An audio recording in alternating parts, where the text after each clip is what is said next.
ওয়ালাইকুম রহমতুল্লাহি ওয়া বারাকাতুহু।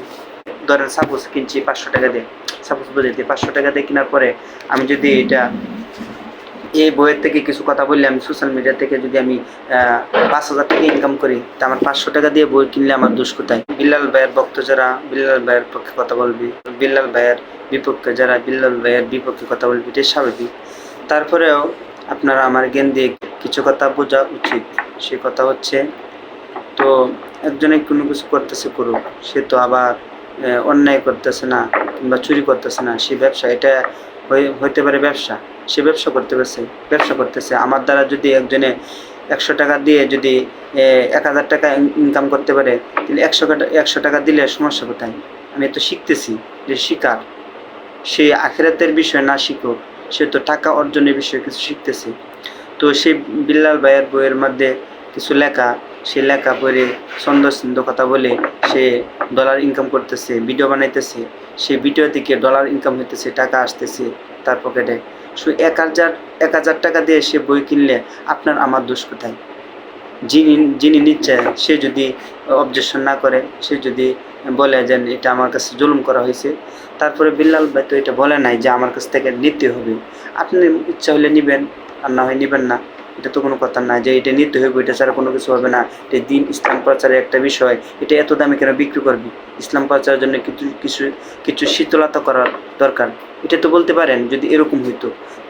কিন্তু এটা তো এরকম না, এটা হচ্ছে যে দুনিয়ার বিষয়, টাকা অর্জনের, টাকা ইনকাম করতেছে একটা বিষয় নিয়ে।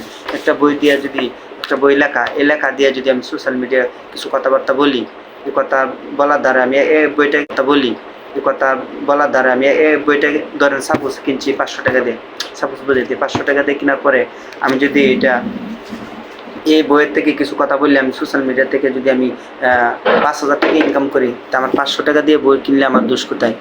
আমার তো 5,000 টাকা আসতেছে, 500 টাকার বিনিময়ে আমার 5,000 টাকা আসতেছে, তো আমার 500 টাকা দিয়ে যদি বই কিনি, তো আমার লস কোথায়? তো এটা তো বোঝার দরকার, তো আপনারা বুঝতেছেন না। আমি তো বিল্লাল ভাইয়ের ভক্ত না, তাও কিন্তু আমি বলতেছি এটা লিগেল কথা, এটা আপনার বিনে আসার দরকার, এগুলা বিষয়। তো এরকম রোস্ট একজনের বিরুদ্ধে না করাই উত্তম। তো কারোর বিরুদ্ধে সমালোচনা করা, তার যদি দোষ থাকেও তার বিরুদ্ধে কথা না বলা, এটা উত্তম।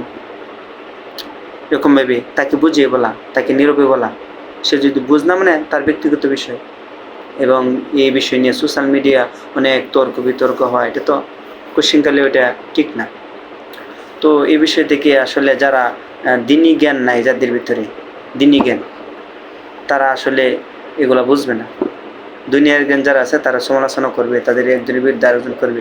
কিন্তু পিয়াস ভাই যেন এরকম করতেছে, আসলে এটা পিয়াস ভাইয়ের মুখ দিয়ে মানায় না, কেননা তার মাথা টুপি আছে, দাঁড়িয়ে আছে, উনি রোষ এভাবে করতে পারে না, গালিগালাজ করে। আসলে গালিগালাজ করে একজন রোষ করা যায় না। সো সে টাকা ইনকাম করতেছে এগুলা করে, আচ্ছা করুক, করতেছে করুক, সে যে হালালভাবে করতেছে করুক, হারাম হইলে তিনি বুঝবো তারটাতে সে। কিন্তু এইভাবে গালিগালাজ করা, আলেমদের বদনাম হয়, হুজুরদের বদনাম হয়, আসলে এগুলা ঠিক না। পিয়াস ভাই উনি, ওনার মুখ থেকে এগুলা কথা আশা করা যায় না, পিয়াস ভাইয়ের মুখ থেকে এগুলা আশা করা যায় না।